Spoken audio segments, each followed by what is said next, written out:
दोस्तों आज हम बात करेंगे 4 वे रिवर्सिंग वाल्व के बारे में, जिसका मेनली यूज़ हम विंटर के मौसम में करते हैं, जब हम एक ही एयर कंडीशनर से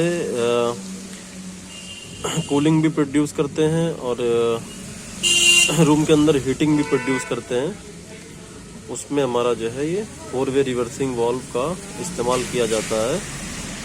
आज हम जानेंगे इसके बारे में कैसे काम करता है, तो कोशिश करेंगे कि इसके बारे में बाकी सारी चीज़ें बारीकी से समझें।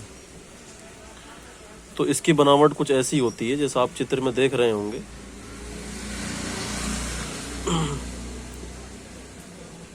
एक ये जो है 4 वे रिवर्सिंग वाल्व इसको इसीलिए बोलते हैं क्योंकि इसमें 4 वे होता है, 1 2 3 एंड देन 4। ठीक है, और इसी में गैस का फ्लो होता है और 1 2 3 4 मेनली हमारे चार आपको पाइप दिखाई देंगे, ट्यूब्स दिखाई देंगे। उसके बाद आपको इसमें कैपिलरी ट्यूब भी देखने को मिलेगी और एक एसवी वाल्व देखने को मिलेगा, सोलेनॉइड वाल्व, क्योंकि हमारा 220 वोल्ट से चलता है। ठीक है, तो इसमें आपको जो है 4 कैपिलरी ट्यूब दिखाई देंगे। एक हमारा कैपिलरी ट्यूब जो 4 वे रिवर्सिंग वाल्व के जो 3 पाइप हैं उसके बीच वाले पाइप में जुड़ा होगा और इस जो है एसवी में जो है आकर के जुड़ा होगा। ठीक है, उसके बाद हमारा जो है एक इस साइड में कैपिलरी ट्यूब होगी, वो भी हमारी एसवी में जा रही होगी। एक जो है राइट साइड होगी ट्यूब हमारी कैपिलरी ट्यूब, वो भी एसवी वाल्व में जा रही होगी।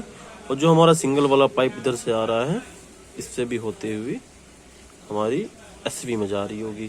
अब दोस्तों ये काम कैसे करता है, मेन चीज़ ये इसी वाल्व के जो है के द्वारा हम जो है एक कूलिंग कॉइल को जो है कंडेंसर के रूप में यूज़ कर लेते हैं। जब हमको सर्दियों में हीटिंग चाहिए होती है तो हम उसी कूलिंग कॉइल को जो है हीटिंग कॉइल में चेंज कर देते हैं, और जो हमारा कूलिंग कॉइल है वो हमारा हीटिंग कॉइल में जो है चेंज हो जाता है, और जो हमारा हीटिंग कॉइल है वो हमारा कूलिंग कॉइल में चेंज हो जाता है।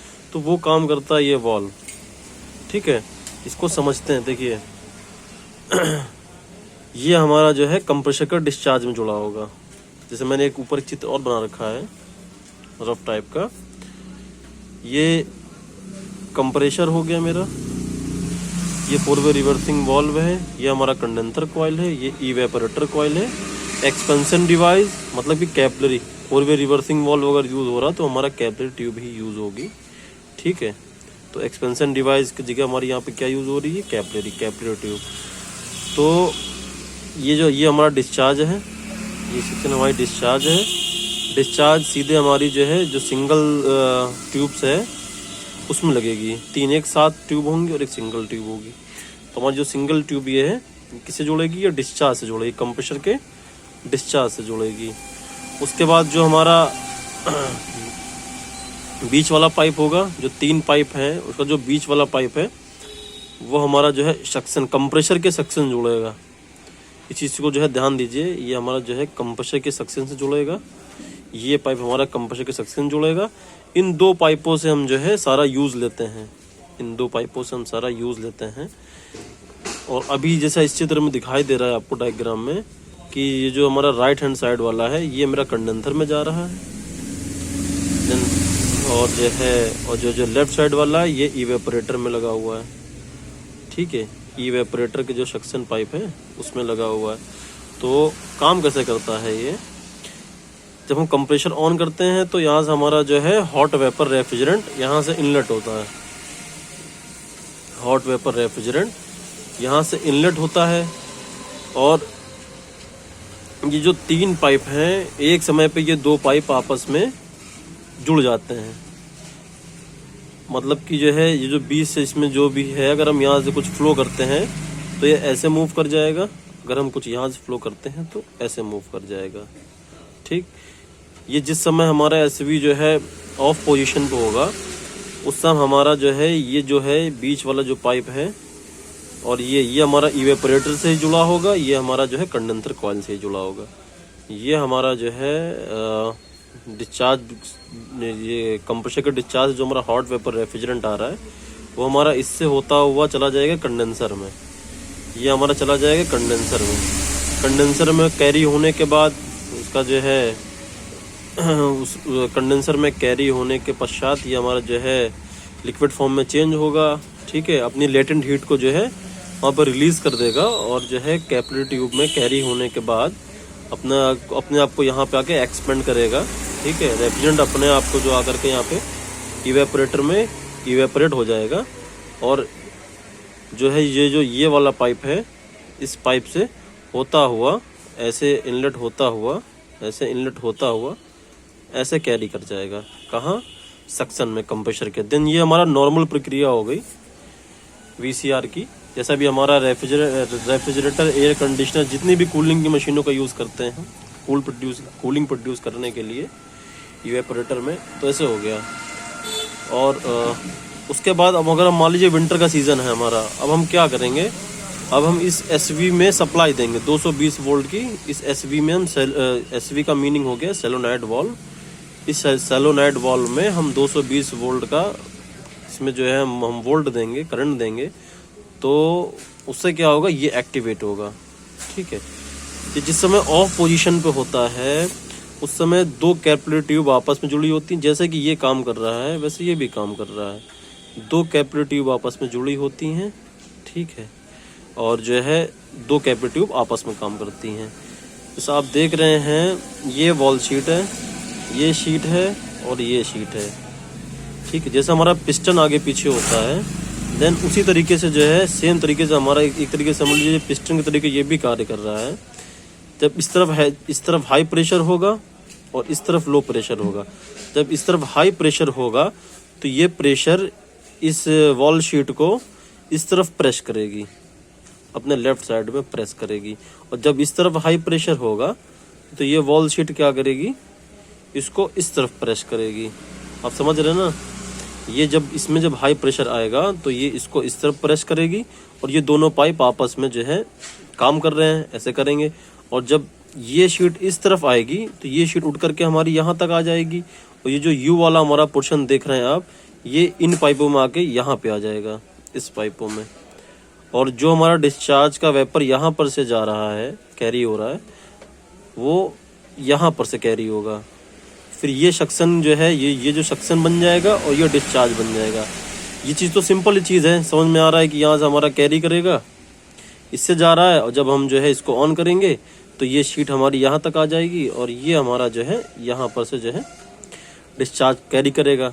जब यहाँ से डिस्चार्ज कैरी करेगा तो हमारा इवेपोरेटर जो है वो डिस्चार्ज में जो कंडेंसर कॉइल में चेंज हो जाएगा। ठीक है, और जो है हमारा जो है जो हमारा कंडेंसर कॉइल है वो हमारा कूलिंग कॉइल में चेंज हो जाएगा। क्योंकि जैसे यहाँ से रेफ्रिजरेंट जा रहा है, कंडेंसेशन हो रहा है, देन उसके पास जो है कैपिलरी ट्यूब में कैरी होने के बाद वो एक्सपेंड हो रहा है, देन जो वीसीआर की प्रक्रिया है हमारी काम कर रही है, वो देन रिवर्स हो जाएगी क्योंकि कैपिलरी ट्यूब लगी हुई है। ठीक है, इसमें एक चीज़ का ये याद रखेंगे, इसमें कैपिलरी ट्यूब ही यूज़ होगी। ठीक है, जब हमारा जो है जो हॉट एंड कोल्ड एसी होगा और जो है इसको मेनली इसको समझना जो है थोड़ा सा जो है समझने वाली चीज़ है कि कैसे काम कर रहा है, कैसे यहाँ पे हाई प्रेशर हो जाएगा, यहाँ पे लो प्रेशर हो जाएगा, कैसे ये वॉल शीट इस तरफ मूव करेगी। तो गाइस ये मेन चीज़ है। तो इसके लिए हम समझें, देखिए हमने ये सक्शन है, ये कंप्रेशर के सक्शन जुड़ा रहेगा। इसका तो दो चीज़ का फिक्स है, ये डिस्चार्ज से जुड़ा रहेगा, ये सक्शन से जुड़ा रहेगा, कंप्रेशर के डिस्चार्ज से ये जुड़ा रहेगा, कंप्रेशर के सक्शन से ये जुड़ा रहेगा। ठीक है, और ये दो पाइप हमारे जो है अपना जो है काम चेंज करेंगे, इसका काम कभी ये करेगा, इसका काम कभी ये करेगा। ठीक है, हमने जैसा आप देख रहे हैं कि एक कैपिलरी ट्यूब जो सक्शन जो कंप्रेशर जुड़ा हुआ हमारा उससे जोड़ करके एसवी में लाया गया है, एक डिस्चार्ज से जो जोड़ करके एसवी में लाया गया है, और इसका एक लेफ्ट साइड से लाया गया है कैपिलरी ट्यूब और एक राइट साइड से लाया गया है। मेनली इसमें जो है हमारे 4 कैपिलरी ट्यूब यूज आप देख रहे हैं यूज़ हो रहे हैं। ठीक है, तो अब देखिए ये है हैवी प्रेशर। ठीक है, अगर मान लीजिए हमारा कंप्रेसर चल रहा है, स्टार्ट हो गया और R22 रेफ्रिजरेंट R22 पर अगर हमारा रनिंग कर रहा है कंडीशनर, तो उसका जो है डिस्चार्ज प्रेशर उसका जो है यहाँ पर से होता हुआ, इससे होता हुआ हमारा यहाँ पे, जैसा कि यहाँ पे आएगा। ठीक है, जैसा आपकी अब यहाँ पे देख रहे हैं यू शीट, ये जो है यू शेप की जो शीट यहाँ लगी हुई, वॉल शीट लगी हुई अंदर से, सेम उसी तरीके से जो है यहाँ पे लगी हुई है। ये हमारा रेफ्रिजरेंट ऐसे आएगा। अब मैं यहाँ प्रेशर देगा, क्योंकि जो है भाई R22 चल रहा है तो जो है 280 250 प्रेशर तकरीबन रहेगा, वो यहाँ पे देगा। तो इससे जो उसका प्रेशर है यहाँ पे आएगा, ये उसको उठा लेगा प्रेशर को, और वो प्रेशर यहाँ मारेगा। ठीक है, जब वो प्रेशर यहाँ मारेगा तो ये क्या होगा, यहाँ पे हमारा हाई प्रेशर आ गया, मगर यहाँ पे हमारा लो प्रेशर होना चाहिए, क्योंकि अगर यहाँ पे भी हाई प्रेशर, यहाँ पे भी अगर हाई प्रेशर होगा तो दोनों टकरा जाएंगे तो इक्वल हो जाएंगे। ठीक है, जब एक लेस होगा एक हाई होगा तभी ये वॉल शीट हमारी मूव करेगी। और ये सक्शन देख रहे हैं, ये सक्शन है, और ये हमारा ये दो पाइप एक साथ काम कर रहे हैं अभी। ठीक है, जब ये इसको से जो है जब धक्का देगा तो यहाँ पे लो प्रेशर, क्योंकि ये इससे जुड़ा हुआ है। यहाँ प्रेशर मान लीजिएगा आप सपोज दैट अगर जो 280 चल रहा है तो यहाँ पे हमारा प्रेशर चल रहा है 70, ये हमारा 70 प्रेशर हो गया। 70 प्रेशर हो गया तो ये इसके अंदर भी कितना प्रेशर हो जाएगा, 70। ठीक है, और ये क्या करेगा अपने आप को, जब लो प्रेशर होगा तो ये इधर धक्का दे देगा। और जब हम इस एसवी को ऑन करेंगे, अब समझने वाली बात है, जब हम इस एसवी को ऑन करेंगे तो जो हमारी वॉल शीट है वो इन दो पे आ जाएगी, इन दो पे। मतलब जो डिस्चार्ज हमारा आ रहा है, अब वो डिस्चार्ज का वेपर इसमें ना जा करके अब इसमें कैरी करेगा। समझिए, हमारा ये डिस्चार्ज आ रहा है, अब वो इसमें कैरी ना हो करके, इसमें अब हमारा वो कैरी ना हो करके इसमें, इस कैप ट्यूब में कैरी होगा। जब इसमें कैरी होगा तो इसके अंदर क्या हो जाएगा, हाई प्रेशर। जब ये हमारा यू शीट इसमें आ जाएगी या इसमें से हट जाएगी, जैसे इसको हम ऑन देंगे, टॉर्क देंगे, तो ये क्या करेगा, अपना जो है कॉइल को, इसको शीट को इस तरफ मूव करेगा, इस तरफ मूव करेगा। तो ये जो हमारा प्रेशर आ रहा है, सपोज दैट जो भी अगर हमारा जो 280 जो है PSI का प्रेशर आ रहा है, तो अब ऐसे होता हुआ वो इसमें मूव करेगा।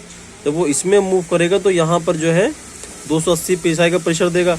अब ये पाइप जो है जो इससे जुड़ा हुआ था वो इससे हट जाएगा, ये जो कैप ट्यूब इससे जुड़ी हुई थी वो इससे हट जाएगी, और वो जो है इससे जुड़ जाएगी सक्शन से। अब जो यहाँ पे जो प्रेशर था हमारा हैवी प्रेशर, तो उसको कौन सक्शन जो है अपने इक्वल कर लेगा, और क्या बोलते हैं, सक्शन अपने इक्वल कर लेगा। जो उसका 70 चल रहा होगा PSI, वो जो है यहाँ प्रेशर लगेगा। तो उससे क्या होगा, ये जो हमारी वॉल शीट अभी आप इस तरह देख रहे हैं, ये वॉल शीट हमारी इस तरफ मूव करेगी, जस्ट इसका उल्टा हो जाएगा। जो अभी रेफ्रिजरेंट हमारा यू मूव कर रहा है वो फिर हमारा यू मूव करेगा। जो डिस्चार्ज बना हुआ है, जो डिस्चार्ज जो कंडेंसर कॉइल में जा रहा है, अब ये जो है हमारा हॉट वेपर कंडेंसर कॉइल में ना जा करके वो हमारा चला जाएगा इवेपोरेटर में। ठीक है, क्योंकि विंटर में हमारा जो है, अगर या विंडो AC है हमारा, या हमारा स्प्लिट टाइप एयर कंडीशनर लगा हुआ है, तो हम क्या करते हैं, हमें जो है भाई हीटिंग चाहिए, क्योंकि हमें ह्यूमन कंफर्ट चाहिए सर्दियों में, क्योंकि एयर कंडीशनिंग का मतलब ही वही है कि जो है हमको जो कंफर्ट चाहिए, चाहे वो सर्दी हो चाहे गर्मी हो। तो ये हमारा दोनों काम करता है। तो हमारा जो है डिस्चार्ज जो हमारा हॉट वेपर है वो यहाँ पर से जाएगा इवेपोरेटर में। जब ये इवेपोरेटर में जाएगा तो इवेपोरेटर क्या होगा भाई, जब हॉट वेपर रेफ्रिजरेंट जब इवेपोरेटर में इंटर होगा तो वो भाई टेम्परेचर तो अपना लेगा ही लेगा। तो वो टेम्परेचर लेगा, फिर उसके अंदर जो है कंडेंसेशन होगा। जो हमारा ब्लोवर लगा हुआ है वो कंडेंसेशन कर देगा हमारा कैपिलरी ट्यूब से, जैसे बना रखा है मैंने, ये कैपिलरी ट्यूब से होता हुआ रेफ्रिजरेंट जब हमारा हीटिंग कॉइल में जाएगा, मतलब जब हमारा कंडेंसिंग कॉइल में जाएगा, तो वहाँ पे जाके एक्सपेंड हो जाएगा। ये हमारा कूलिंग का काम करेगा। ठीक है, ये हमारा कूलिंग का काम करेगा। होते हुए हमारा जो है, क्योंकि ये दोनों आपस में जुड़ चुके होंगे, ये और ये आपस में जुड़ चुके होंगे, तो ये हमारा जो है कंडेंसर कॉइल जो है सक्शन बन जाएगा। ये कूलिंग कॉइल से हीटिंग कॉइल बन जाएगा, ये हीटिंग कॉइल से कूलिंग कॉइल बन जाएगा। इस तरीके से गाइस ये काम करता है। तो मैंने पूरी कोशिश की अपनी कि आपको बेहतर तरीके से समझा सकूं। गाइस जैसा भी लगा हुआ प्लीज़ कमेंट करें।